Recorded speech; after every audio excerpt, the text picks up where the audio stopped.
നിങ്ങളുടെ ഇഷ്ട പരമ്പരകൾ എക്സ്ക്ലൂസീവായി സൺ നെക്സ്റ്റ് ആപ്പിലൂടെ തികച്ചും ഫ്രീ ആയി ഇപ്പോഴേ ആപ്പ് ഡൗൺലോഡ് ചെയ്യൂ.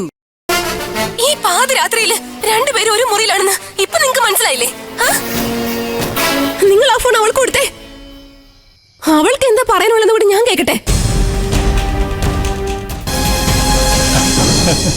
ഹലോ ദേമോളെ, ഞാനാ അച്ഛനാ. എനിക്ക് ഉറക്കത്തിൽ എന്തോ വല്ലായിക തോന്നി. ശബരി അടുത്ത് കിടപ്പുണ്ടായിരുന്നു. അവനെ അനിതയെ വിളിച്ചു കുറച്ച് ചൂടുവെള്ളം ഉണ്ടാക്കാൻ പറഞ്ഞു. അവളെ ഫോൺ ഇവിടെ വെച്ച് അടുക്കളയിലേക്ക് പോയതാ. ശബരി എന്റെ പുറം തടകിക്കൊണ്ടിരിക്കുകയായിരുന്നു. അപ്പോഴാ നിന്റെ കോള് വന്നത്. അവിടെ എന്തെങ്കിലും പ്രശ്നം സംഭവിച്ചു എന്ന് കരുതിയാ ശബരി ഫോൺ എടുത്തത്.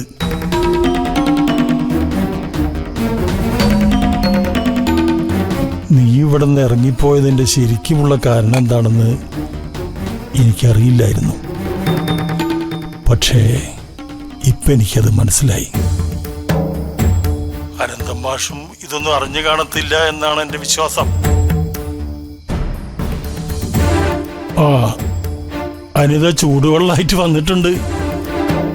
മോക്ക് അവളോട് എന്തെങ്കിലും സംസാരിക്കണോ? ഞാൻ ഫോൺ അനിതയ്ക്ക് കൊടുക്കാം. കട്ടായി കാണോ അച്ഛനും മകനും മരുമകളും കൂടി എന്റെ മുൻപില് ഡ്രാമ കളിക്കോ? ഞാൻ എന്തായാലും വിട്ടുകൊടുക്കില്ല. എടി കണ്ടില്ലേടി, ഡ്രാമയാ. നീ ചെന്നവിടെ നിന്ന് ഉറങ്ങും. ചെല്ല്.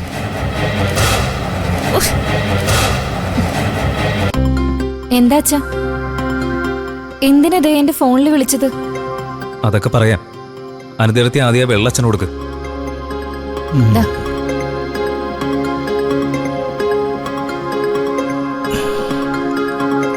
എനിക്ക് ചില ഊഹാപോഹങ്ങളൊക്കെ ഉണ്ടായിരുന്നു. പക്ഷേ ഇത്രയും ഞാൻ പ്രതീക്ഷിച്ചില്ല. രണ്ടാളും എന്നിൽ നിന്നെല്ലാം മറച്ചു വെക്കുകയായിരുന്നു അല്ലേ? ഇതൊക്കെ അച്ഛനോട് പറയാൻ കഴിയുന്ന കാര്യങ്ങളാണ്. ദയയുടെ നാവിന്ന് തന്നെ എല്ലാവരും അറിയട്ടെ എന്ന് കരുതിയിരിക്കായിരുന്നു ഞാൻ. ഇനി എന്ത് വേണോന്ന് എനിക്കറിയാം.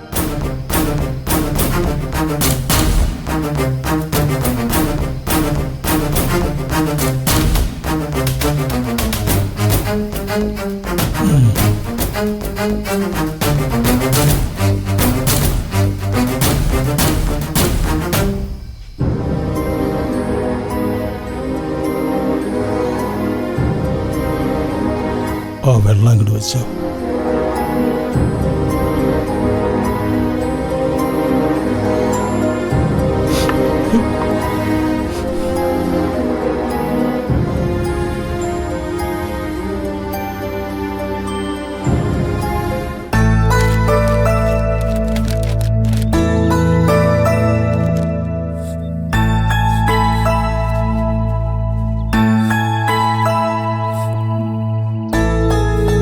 ഇന്ദ്രേട്ടൻ ഇപ്പൊ കാലത്ത് നടക്കാനൊന്നും പോവാറില്ല അല്ലേ? ഓ, ഒന്നും നടക്കാറില്ല. വെറുതെ അല്ല ഇങ്ങനെ വണ്ണം വെക്കുന്നേ. തീരെ വ്യായാമം ഇല്ലാത്തോണ്ടാ. അല്ല, അതിന് മാത്രം ഞാൻ തടിച്ചോ? ഞാൻ പോകുമ്പോ ഉണ്ടായിരുന്നതിനേക്കാളും മിനിമം ഒരു 5 കിലോയെങ്കിലും വെയിറ്റ് കൂടിയിട്ടുണ്ടാവും. മൊത്തത്തിലൊരു ചെക്കപ്പ് നടത്തുന്നത് നല്ലതാ. ആണോ? ആണോടി? ഞാൻ വല്ലാതെ തടി വെച്ചോ? പിന്നില്ലേ, ഇടയ്ക്ക് അമ്മ പറയുന്നത് കേട്ടല്ലോ, അനുപമ്മ പോയതേ പിന്നെ എന്റെ മകൻ തടിച്ചു കൊഴുത്തൂന്ന്. അത് ഇതിനെയാ. അമ്മയ്ക്ക് അറിയില്ലല്ലോ വണ്ണം വെക്കുന്നതോറും ആരോഗ്യം കുറയാണെന്ന്. ഏട്ടത്തി, അതവിടെ വെച്ചിട്ട് ഈ ചായ കുടിക്കും. ആ, അവിടെ വെച്ചോ സോനെ, ഞാൻ ഇപ്പം വരുവാ. ഏട്ടത്തി മോനെയും കൊണ്ടായിരുന്നു വന്നിരുന്നെങ്കിൽ ഇവിടുന്ന് പോണ്ടായിരുന്നു. ഇപ്പൊ വീടിനൊരു ഉണർവൊക്കെ ഉണ്ട് അല്ലേ ഏട്ടാ? അയ്യോ, അമ്മ വന്നാലേ എന്നെ ഇവിടുന്ന് ഓടിക്കും. അതിനു മുമ്പ് ഞാൻ ഇവിടുന്ന് സ്ഥലം വിടുകയാണേ. ഞാനില്ലെങ്കിലും സോന നന്നായി വീട് നോക്കുന്നുണ്ട്. നല്ല അടുക്കും ചിട്ടയോട് സൂക്ഷിക്കാൻ നീ പഠിച്ചു. താങ്ക്സ് ഏട്ടത്തി. ഇത്രയും ചെയ്തിട്ടും കുറ്റമല്ലാതെ ഒരു നല്ല വാക്ക് എന്റെ അമ്മ ഇതുവരെ പറഞ്ഞിട്ടില്ല.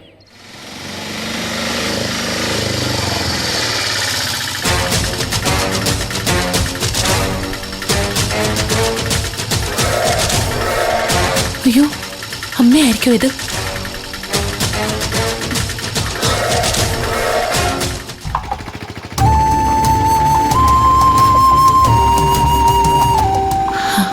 സുധനങ്കളാ. ഇന്ദ്രേട്ടനൊന്നും പേടിച്ചില്ലേ? ഏയ്, എന്തിന്? അല്ല, അമ്മ അറിയാതെയാണ് ഞാൻ അനുവിനെ വിളിച്ചോണ്ട് വന്നെങ്കിലും അനു വന്ന കാര്യം ഞാൻ നമ്മോട് പറയാതിരിക്കില്ലല്ലോ.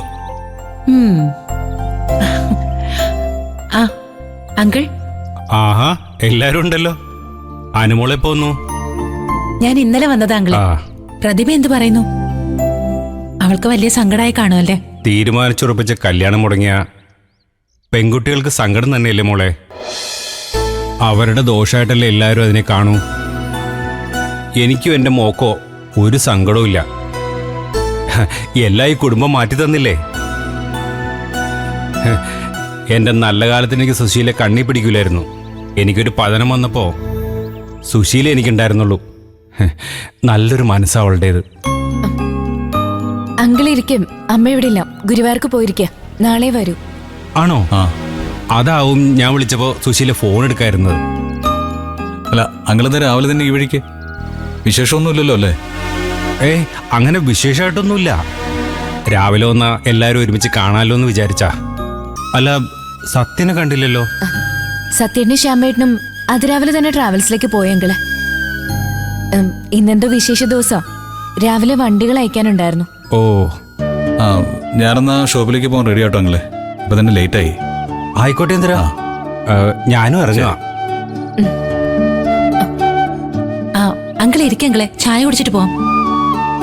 ഇവിടെ വരെ വന്നിട്ടൊന്നും കുടിക്കാതെ പോകുന്നത് ശരിയല്ല.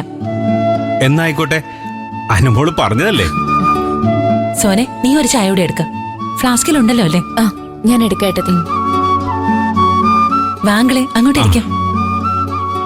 വീട്ടിലെല്ലാവർക്കും സുഖം തന്നെയല്ലേ അനുമോളെ? അനന്തമാഷ് സുഖമായിരിക്കുന്നല്ലോ? ആർക്കും വലിയ കുഴപ്പമൊന്നുമില്ല അങ്കിളെ. പ്രതിഭയുടെ അമ്മയ്ക്കിപ്പോ എങ്ങനെയുണ്ട്? ഭേദമായി വരുന്നുണ്ട്. പ്രതിഭയുടെയും സത്യന്റെയും കല്യാണത്തിന് മുമ്പെങ്കിലും അവക്കൊന്ന് എഴുന്നേറ്റ് നടക്കാൻ പറ്റിയാ മതിയായിരുന്നു. പ്രതിഭയുടെയും സത്യന്റെ കല്യാണോ? അതെ, അങ്ങനൊരു വാക്ക് സുശീല എനിക്ക് തന്നിരുന്നല്ലോ.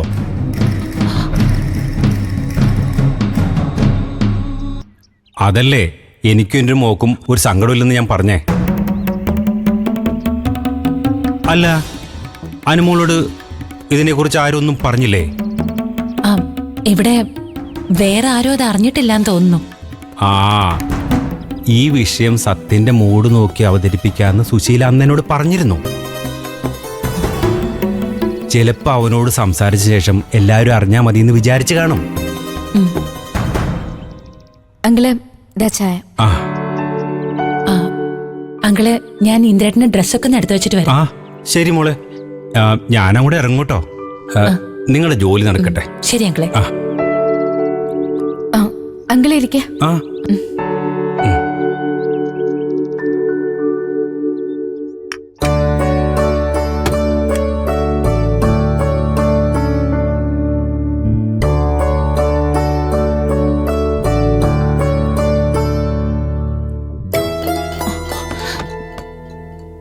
എന്താ ഇന്ദ്രേട്ടാ, സുദിനങ്ങൾ പറയുന്ന സത്യമാണോ? സത്യനെ കൊണ്ട് പ്രതിഭയെ കല്യാണം കഴിപ്പിക്കാൻ പറ്റോ? അമ്മ അങ്കിളിന് വാക്ക് കൊടുത്തോ? അങ്ങനെ സുധനങ്ങൾ പറഞ്ഞോ? അതെ, അദ്ദേഹം വലിയ പ്രതീക്ഷയല്ല. അക്കാര്യത്തിൽ ഒരു തീരുമാനം ഉണ്ടാക്കാൻ വേണ്ടിയാ ഇത്രയും രാവിലെ ഇവിടെ വന്നിരിക്കുന്നത്. അതെങ്ങനെയാ? പ്രതിഭയുടെ കല്യാണം മുടങ്ങിയ സങ്കടത്തില് സുധനങ്ങൾ ഇവിടെ വന്നപ്പോ അദ്ദേഹത്തെ ആശ്വസിപ്പിക്കാൻ വേണ്ടി അമ്മ എന്തോ പറഞ്ഞെന്ന് വെച്ച് ഉടനെ കല്യാണം തീരുമാനിക്കാനൊക്കെ പറ്റുമോ?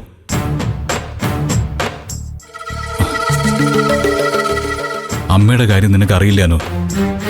അമ്മയെ സുഖിപ്പിച്ച് കൂടെ നിൽക്കുന്നവർക്ക് അമ്മ വായിൽ തോന്നിയ വാഗ്ദാനങ്ങളൊക്കെ കൊടുക്കും. അതിലൊന്നും നമ്മൾ ഇടപെടണ്ട. അവരെന്താന്ന് വെച്ചാ ചെയ്യട്ടെ. അതെങ്ങനെയാ ഇന്ദ്രേട്ടാ? പ്രതിഭ നമുക്ക് അന്യൊന്നും അല്ലല്ലോ. അവനെ കാര്യം അറിഞ്ഞാലോ? അവനോട് ചോദിച്ചിട്ടല്ലല്ലോ അനു അമ്മ സുധനങ്ങളിന് വാക്ക് കൊടുത്തിരിക്കുന്നത്. എന്നോട് ഈ കാര്യം സത്യനോട് സംസാരിക്കാൻ അമ്മ പറഞ്ഞതാ. പക്ഷേ അതിനു മുമ്പ് സച്ചിത് സാർ എന്നെ കണ്ട് ഇന്ദുവിന്റെ കാര്യം സൂചിപ്പിച്ചിരുന്നു. പ്രതിഭയുടെ കല്യാണം മുടങ്ങിയത് സത്യം കാരണമല്ല, പക്ഷേ ഇന്ദുവിന്റെ കല്യാണം മുടങ്ങിയത് എന്തിന്റെ പേരിലാണെന്ന് നിനക്കറിയാലോ. അതുകൊണ്ട് അമ്മ സുധനങ്ങളിന് കൊടുത്ത വാക്കിനെക്കുറിച്ച് നമ്മൾ ആലോചിക്കണ്ട. ഇന്ദുവിനെ കല്യാണം കഴിക്കാൻ സമ്മതമാണെന്ന് സത്യം സമ്മതിച്ചിട്ടില്ലേ? ആ വാക്കിന്ന് അവൻ മാറാതെ നോക്കിയാൽ മതി നമ്മൾ. പക്ഷേ സുദിനങ്ങളിനെ ഇനിയെങ്കിലും സത്യം അറിയിക്കണ്ടേ ഇന്ദ്രേട്ടാ? അതിന് അമ്മ വരുന്നവരെ വെയിറ്റ് ചെയ്യണം. നമ്മള് കാര്യം പറഞ്ഞ അദ്ദേഹത്തിന് മനസ്സിലാവില്ലേ? ഏയ് അത് വേണ്ടാനു. സുധനങ്ങളും അമ്മയും തമ്മിലുള്ള ഇടപാടിൽ നമ്മൾ ഇടപെടാതിരിക്കുന്ന നല്ലത്. അത് അവർ തമ്മിൽ തന്നെ തീർത്തോളും. നീ അദ്ദേഹത്തെ എങ്ങനെയെങ്കിലും ഒന്ന് പറഞ്ഞുവിടാൻ നോക്ക്. വാ ചെല്ലനോ. അല്ല, അത് അപകടമാണ് ഇന്ദ്രേട്ടാ. സുദിനങ്ങളിന് കൊടുത്ത വാക്കിൽ അമ്മ ഉറച്ചു നിന്നാ സത്യന്റെ ഇന്ദുവിന്റെ കല്യാണം നമ്മൾ എങ്ങനെ നടത്തും? അതിനു മുമ്പ് സുദിനങ്ങളിന് കാര്യം പറഞ്ഞ് മനസ്സിലാക്കാൻ പറ്റിയ അതല്ലേ നല്ലത്.